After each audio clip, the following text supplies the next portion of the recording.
Selamat pagi para siswa SMA Santa Mara 2. Kita berjumpa kembali hari ini untuk membahas topik sistem koordinasi yang ketiga. Hari ini kita akan membahas mengenai gerak dan alat indera. Kita yang pertama akan membahas mengenai gerak. Gerak pada manusia itu dibedakan menjadi 3, gerak sadar, gerak refleks, dan gerak otonom. Yang pertama adalah gerak sadar. Gerak sadar adalah gerakan yang dilakukan oleh otot lurik atau otot rangka. Prosesnya direncanakan, dilaksanakan, dan diakhiri dengan kendali oleh otak besar kita. Jadi sesuai dengan kemauan kita dapat memulai atau menghentikan gerakan tersebut. Gambar di sini dicontohkan adalah siswa yang sedang melakukan praktikum di laboratorium. Kemudian gerak yang kedua adalah gerak refleks. Pusat refleks sendiri ada 2, maka gerak refleks juga ada 2, yaitu refleks kranial yang berpusat di otak dan refleks spinal yang berpusat di sumsum. Sesuai dengan organ yang melakukannya, maka pusat terdekatlah itu yang akan mengaturnya. Gerak refleks adalah gerakan yang dilakukan oleh otot lurik, terjadi secara cepat dan waktunya singkat. Seperti dicontohkan di gambar ini adalah refleks lutut, yaitu ketika bagian lutut kita dipukul, maka secara cepat kaki kita akan melakukan gerakan menendang. Gerakan refleks yang lain bisa dilatih, misalnya atlet atau ahli bela diri akan banyak melakukan gerakan-gerakan yang awalnya adalah gerakan sadar karena sering dilatih menjadi sangat cepat seperti gerak refleks. Kemudian yang ketiga adalah gerak otonom. Gerak otonom ini terjadi pada alat-alat dalam kita, organ visceral, pertama yang banyak mengandung otot polos. Gerak otonom dikendalikan oleh saraf otonom. Di sini ada saraf simpatis dan parasimpatis yang sudah kita bahas pada pertemuan sebelumnya. Contoh pada tayangan ini kita bisa lihat ada mulai dari pupil mata, kelenjar saliva, paru-paru, lambung, sampai dengan pada bagian kantong urin kita. Itu adalah gerak-gerak yang terjadi secara otonom. Yang kedua kita masuk ke topik tentang indera. Indera kita ada 5, maka dikenallah dengan istilah panca indera. Indera yang pertama adalah penglihatan dengan organ mata.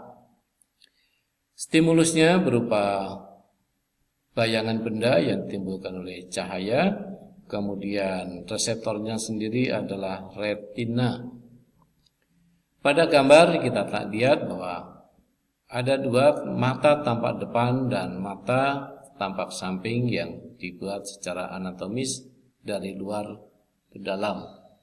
Organ mata berbentuk bola dengan kulit 3 lapisan, yaitu sklera, koroid, dan retina. Retina juga berfungsi sebagai reseptor. Kemudian dari arah depan ketika cahaya masuk, cahaya akan menembus kornea, kemudian masuk ke ruang depan yang disebut dengan anterior chamber berisi dengan cairan aqueous humor. Kemudian cahaya akan melewati pupil dan di lensa. Pupil akan melebar atau menyempit sesuai dengan intensitas cahaya, sedangkan lensa bertugas mengatur supaya bayangan jatuh pada bagian retina, khususnya pada fovea centralis. Di sini bayangan akan diubah menjadi impuls. Retina sendiri mengandung 2 sel kerucut itu untuk menerima cahaya kuat yang berwarna dan sel batang yang menerima rangsangan cahaya yang lemah sehingga hanya tampak hitam dan putih. Impuls akan dibawa ke pusat otak oleh nervus opticus untuk ditafsirkan. Yang kedua adalah telinga. Telinga berfungsi sebagai indera pendengaran sekaligus keseimbangan. Secara anatomis dibedakan menjadi telinga luar, telinga tengah, dan telinga dalam. Telinga luar dimulai dari daun telinga, rongga telinga, dan berakhir pada selaput pendengaran. Kemudian di telinga tengah itu terdapat 3 tulang pendengaran, malleus, incus, dan stapes atau martil, landasan, sanggurdi.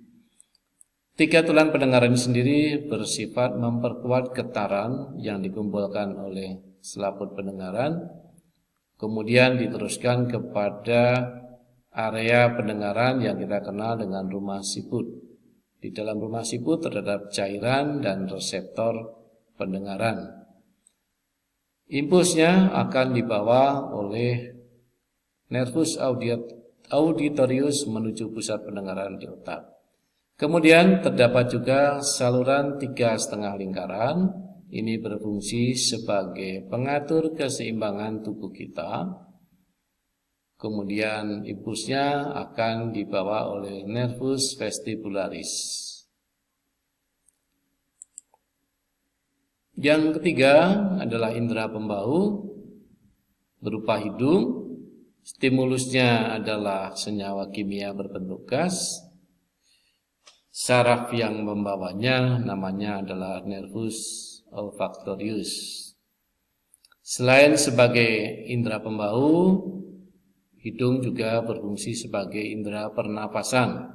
Dalam rongga hidung sendiri terdapat beberapa organ, misalkan pembuluh darah kapiler untuk menghangatkan udara, kelenjar untuk melembabkan udara, dan rambut menyerang partikel-partikel padat. Dan indera pembau di situ terdapat saraf pembau. Yang keempat adalah indera pengecap, organnya berupa lidah. Stimulusnya adalah senyawa kimia berbentuk cairan, dan reseptornya ada kuncup atau papila pengecap. Lidah sendiri dibedakan menjadi 4 area untuk mengecap rasa. Yang pertama, pahit ada di pangkal, di bagian pangkal. Kemudian rasa asin ada di kanan, kiri, belakang.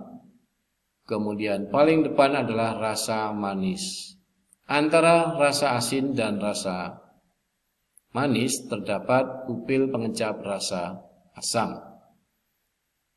Kemudian, selain berfungsi sebagai indera pengecap, juga berperan sebagai alat bantu untuk berbicara, untuk mencerna, dan proses menelan.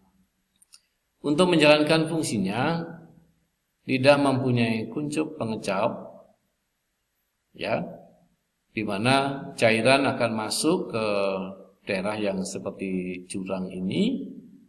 Kemudian di dalamnya terdapat kuncup-kuncup pengecap. Kuncup pengecap kalau kita perbesar hasilnya seperti yang paling kanan. Di situ ada sel-sel pengecap yang mengubah rasa menjadi impuls, kemudian dikirim oleh serabut saraf ke pusat pengecapan di otak. 4 rasa yang bisa dikecapi oleh lidah itu adalah manis untuk senyawa kimia yang mengandung glukosa hidroksi OH-. Rasa asin adalah senyawa kimia yang mengandung garam golongan 1A, 2A. Dan rasa asam itu adalah yang mengandung ion H+. Sedangkan rasa pahit sendiri itu adalah adanya senyawa alkaloid. Ya. Selanjutnya kita bicara tentang indera peraba. Indera peraba itu adalah kulit. Kulit kita terdiri dari 3 lapisan. Yang pertama adalah lapisan epidermis, kemudian lapisan dermis, dan lapisan hipodermis. Lapisan epidermis ada 4 bagian lagi yang kita sebut dengan stratum, yang pernah kita bahas pada saat membahas tentang sistem ekresi. Kemudian lapisan dermis, di situ terdapat kelenjar minyak, akar rambut, dan reseptor-reseptor yang berkaitan dengan fungsi kulit. Juga terdapat alat ekresi kelenjar keringat, kemudian terdapat kelenjar lemak, dan kemudian di bawahnya ada hipodermis yang nantinya akan berhubungan dengan otot kita. Reseptor pada kulit dinamakan korpuskula, sedangkan stimulusnya berupa hal-hal yang bersifat fisika seperti suhu, perabaan, tekanan, dan rasa nyeri atau sakit. Reseptor sendiri dibedakan menjadi korpuskula Pacini untuk tekanan, untuk Ruffini dan Krauss bertindak berkaitan dengan reseptor suhu, panas dan dingin. Korpuskula Meissner berupa sentuhan dan ujung saraf terbuka untuk rasa sakit atau rasa nyeri. Bentuk korpuskula dapat kita lihat pada gambar berikut ini. Di sini ada yang pekat rasa dingin, tekanan, sentuhan, dan rasa sakit serta panas. Demikian yang dapat saya sampaikan berkaitan dengan gerak dan alat indera. Silakan dipelajari, boleh diputar berulang sehingga semakin jelas. Tidak semua gambar ini sama dengan yang saya sajikan pada saat memberikan materi ringkasan. Selamat bekerja, selamat belajar, tetap jaga diri, tinggal di rumah, supaya kita membantu program pemerintah, supaya wabah yang sedang berjalan ini segera bisa diakhiri. Terima kasih, Tuhan memberkati kita semua.